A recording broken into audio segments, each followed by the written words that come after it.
బంగారం బంగారం అంటారు, ఇంత బంగారం పిచ్చేంటి మీ ఆడలకు? ఈ డైలాగు ఎప్పుడో ఒకసారి ఎక్కడో చోట అందరూ వినే ఉంటారు. మహిళలకు పసిడికి ఉన్న అనుబంధం అలాంటిది. కానీ ఇప్పుడు తులం బంగారం లక్షకు చేరేసరికి అలా అన్న మొగాళ్ళే మీ పిచ్చికి ఓ లెక్కుందే బంగారం అంటున్నారట. మన భారతీయ సంస్కృతిలో బంగారానికి ప్రత్యేక స్థానం ఉంది. ఇది కేవలం ఆభరణం మాత్రమే కాదు, అత్యవసర సమయాల్లో ఆర్థికంగా ఆదుకునే ఒక ఆస్తిగా పరిగణిస్తారు.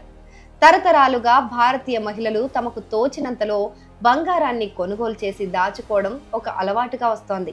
చిన్న మొత్తంలో పొదుపు చేసిన డబ్బుతో కొన్న బంగారమే ఇప్పుడు వారిని లక్షాధికారులుగా చేస్తోంది. వాళ్ళు వీళ్ళు కాదు.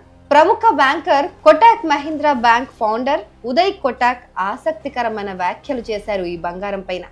భారతీయ గృహిణులు స్మార్టెస్ట్ ఫండ్ మేనేజర్స్ గా ఆయన అభివర్ణించారు.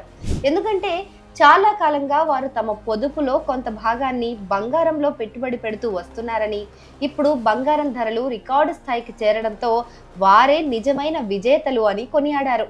కాలక్రమేణా బంగారం పనితీరును చూస్తే భారతీయ గృహిణి ప్రపంచంలోనే అత్యంత తెలివైన ఫండ్ మేనేజర్ అని స్పష్టమవుతోంది అని ఉదయ్ కోటక్ ఎక్స్ వేదికగా ఒక పోస్ట్ చేశారు. ఇంకా ఫినాన్షియల్ మేనేజ్మెంట్స్ ను సమర్థించే ప్రభుత్వాలు, కేంద్ర బ్యాంకులు, ఆర్థికవేత్తలు భారత్ నుంచి నేర్చుకోవాల్సింది చాలా ఉందని ఆయన అభిప్రాయపడ్డారు. భారత్ ఎల్లప్పుడూ విలువ చేసే వస్తువులను నికరంగా దిగుమతి చేసుకునే దేశమని ఆయన గుర్తు చేశారు. నిజానికి బంగారం ధరలు గత కొన్ని సంవత్సరాలుగా స్థిరంగా పెరుగుతూనే వస్తున్నాయి. ప్రపంచవ్యాప్తంగా ఆర్థిక అనిశ్చితి, ద్రవ్యోల్బణం వంటి కారణాల వల్ల బంగారానికి డిమాండ్ పెరుగుతోంది. దీంతో చాలా మంది పెట్టుబడిదారులు సురక్షితమైన పెట్టుబడి మార్గంగా బంగారాన్ని ఎంచుకుంటున్నారు. అయితే భారతీయ గృహిణులు తరతరాలుగా దీన్ని ఒక సంప్రదాయంగా కొనసాగించడం ఇప్పుడు వారికి కలిసొచ్చింది. బంగారం ధర ₹1,00,000 దాటడంతో చాలా మంది గృహిణులు తాము ఎప్పుడో కొన్న చిన్న మొత్తాల బంగారం ఇప్పుడు భారీ విలువను సంతరించుకోవడంతో ఆశ్చర్యపోతున్నారు. ఇది నిజంగానే వారిని స్మార్టెస్ట్ ఫండ్ మేనేజర్స్ గా నిలబెట్టింది అనడంలో ఎలాంటి సందేహం లేదు. అయితే బంగారం ధరలు ఇంతగా పెరిగిపోయాయి కదా, ఇప్పుడు పాత బంగారం అమ్మి మళ్ళీ ధరలు తగ్గాక కొత్త బంగారం కొంటే లాభమే కదా అనుకుంటున్నారు చాలా మంది. కానీ పాత బంగారం అమ్మే వారికి ఓ చిక్కు వచ్చి పడింది. పాత బంగారం అమ్మితే లాభం కంటే నిరాశ ఎక్కువ మిగులుతోంది. ఎందుకంటే పాత నగలు అమ్మితే వచ్చే లాభం పైన పన్నులు చెల్లించాల్సి ఉంటుంది.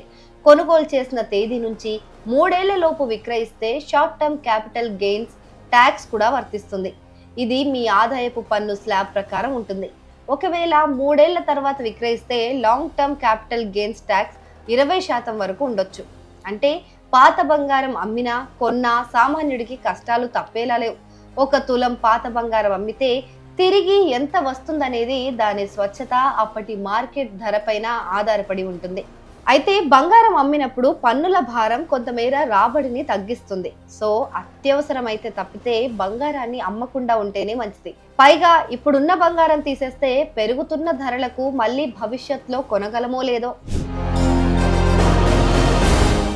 అయితే బంగారం ధరలు ఎప్పుడూ లేనంతగా ఇప్పుడే ఎందుకు ఇంత పెరిగాయి అంటే చాలా కారణాలే ఉన్నాయి. మన పొరుగునున్న చైనా సెంట్రల్ బ్యాంక్ గత కొన్ని నెలలుగా డాలర్లకు బదులుగా బంగారం నిల్వలను పెంచుతోంది. ఇది బంగారం డిమాండ్ ను భారీగా పెంచింది. అంతేకాదు అమెరికా చైనా పైన మరిన్ని టారిఫ్లు విధిస్తే ప్రపంచ మార్కెట్లలో అనిశ్చితి పెరుగుతుంది. దీంతో ఇన్వెస్టర్లు సురక్షిత పెట్టుబడి కోసం బంగారం వైపు మొగ్గు చూపుతున్నారు.